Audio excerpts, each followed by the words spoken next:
Hey guys, this is Austin with Waltons TV, and welcome to How to Make Fresh Sausage, which is a part of a new segment of waltonsinc.com that we like to call Meatgistics, which is the process of transforming meat from animal to edible.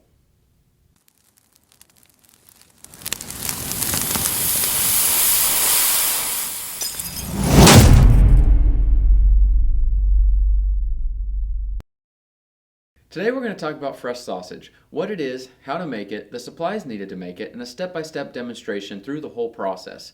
Fresh sausage can include sausages like bratwurst, Italian-style sausage, chorizo, breakfast sausage, and other related sausages. We'll be making a fresh bratwurst today. We'll be using our #1 selling bratwurst seasoning from Excalibur Seasoning, the Blue Ribbon Bratwurst. Don't forget to visit our website at waltonsinc.com to find over 500 in-stock seasonings, spices, and additives for all of your sausage making needs.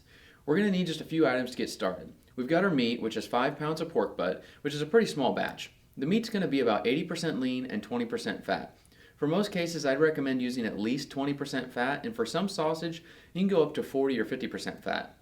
Fat is necessary because the leaner the meat is, the harder it will be to make a moist final product with lots of flavor. Simply put, fat equals flavor. Too much fat, though, can lead to an overly greasy product or excessive wrinkling and shrinking after cooking.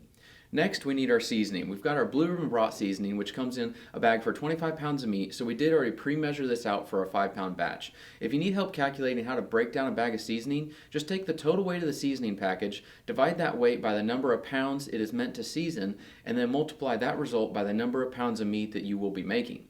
Then you can simply weigh out that much seasoning. If you need a scale to help weigh out some of these smaller amounts, you can pick up a compact kitchen scale just like this one, which we use today for around $20 on our website. Don't forget, your friend Google is an easy and fast way to convert between pounds and ounces and vice versa. The next item we're going to be using is a number 32 Weston grinder, which is available on our website at waltonsinc.com. If you're only making a couple pounds of sausage every couple months, you could use an attachment for your food processor or kitchen mixer, but I would highly suggest that you look at something a little bigger. You'll be more satisfied with the quality of the meat after grinding, using something with a bit more power and a better grinder plate and knife. Make sure to visit our website at waltonsinc.com to find everything from a small $30 hand crank grinder all the way up to a $20,000 plus commercial grinder. We also have some high temperature cheese. We're going to use high temp cheese instead of a regular store-bought cheese so that it retains its shape and consistency in the sausage while cooking. In addition, we're going to need some sausage casings like the 30mm fresh casings here. Multiple types of high temp cheese plus additional sizes of collagen casings, hog casings, and sheep casings can be found on our website at waltonsinc.com. Plus, we also have more information on high temp cheese, natural sausage casings, collagen casings available on our Waltons TV YouTube channel. We now need a sausage stuffer too. This is partly optional in that you can stuff off of a grinder, but in the long haul you're going to be more satisfied by using an actual sausage stuffer because it is faster and can stuff a more consistent sausage. Stuffing off a grinder has a tendency to smear the meat and overwork it, which can lead to a loss of color and particle definition. What we're going to use today is an 11-pound Walton sausage stuffer. These typically cost a little over $200 on our website at waltonsinc.com. But we also have smaller capacity stuffers that start under $150, going all the way up to a commercial grade hydraulic stuffer that can cost thousands of dollars. Our last piece of equipment today is a meat mixer. Today we won't actually use one though.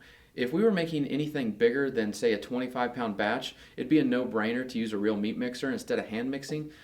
25 pounds is about the limit that I feel can probably be adequately mixed by hand to obtain an optimum disbursement of seasoning during your mixing cycle. A few other miscellaneous items we're going to utilize today are meat lugs and a poly lug liner, a 6-inch Victorinox boning knife, nitrile gloves, a Hex Armor cut resistant glove, and some 60-second surface sanitizer that is food contact safe.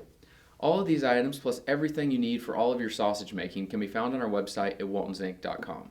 Let's go ahead and get started. Within the last couple minutes, we've sprayed down all the surfaces and items that will be in contact with the meat with our 60-second sanitizer. Sanitation is very important to ensure that we have a safer and higher quality product.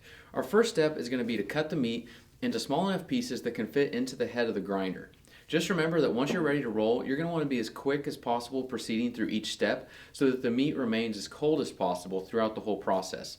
Colder meat will result in a higher quality and a much safer product. You might want to try putting the meat in your freezer for about an hour before you begin processing.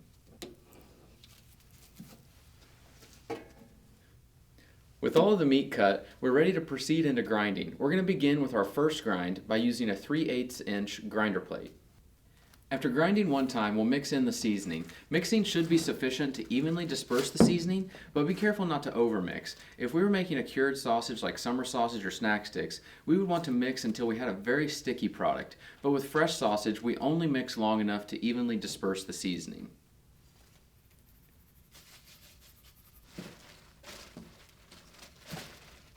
The next step will be grinding a second time. This time we're going to use a 3/16 inch grinder plate. With the final grind finished, we will now add and mix in our final ingredients and additives like our Hi-Temp cheese or other fruits and vegetables if we were using any today. We're going to wait until the end to add our Hi-Temp cheese because we don't want it to get smeared when it's going through the grinder plate.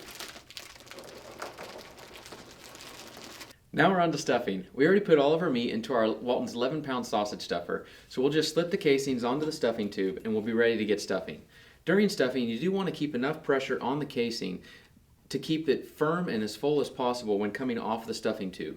If you start to notice some backfill of meat up around the stuffing tube, then you're holding it just a little too tight. Fresh sausage does not have to be stuffed into casings though. Depending on your application, you can use a hog, sheep, or collagen casing like these, but you can also stuff straight into a bulk packaging method like meat bags, or you can make patties using your sausage stuffer and a rapid patty maker attachment.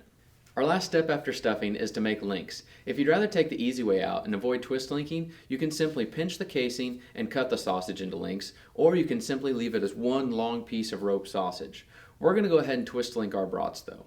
You only have to twist link every other link, and we'll continue twist linking just like this until we finish the entire rope of sausage. After twist linking, you can either leave the links connected or simply use a knife to cut the links and thus having each link separate and independent. Now that we got all of these twist linked, we're going to run out to the grill, throw them on, cook them up, and have a little bit of a taste test. We just got the brats off the grill and they turned out fantastic. There's a reason that the Blue Ribbon Bratwurst seasoning is our #1 selling brat. The flavor is superb. If you look at the shape of the brat, it is straight, and that is because we used a collagen casing instead of a natural casing. We find that the collagen is easier to use and work with, and we don't mind not having that traditional curved look to the sausage. As with any ground meat, always remember to cook until the internal meat temperature is 160 degrees Fahrenheit. And when cooking a whole muscle product, the internal temp can actually be less, like with steak. But as soon as we grind up the meat, whatever dirt, grime, or bacteria was on the outside is now on the inside. So we need to cook it thoroughly to make sure we have a safe product. Also, cooking based upon just the look of the meat doesn't guarantee that you sufficiently killed bacteria in the meat. So use a thermometer when cooking. It's super easy and a great way to help ensure that you're making a safe product. If you don't have a suitable thermometer, we have several dozen types available on our website at waltonsinc.com. Make sure you subscribe to our Waltons TV channel to stay up to date on all of our latest videos. And if you liked this video or found it helpful, don't forget to hit that thumbs up and like button below. As always, visit our website at waltonsinc.com to find everything but the meat. That's all for today. Thanks for watching How to Make Fresh Sausage. I'm Austin with Waltons TV, and we'll see you guys next time.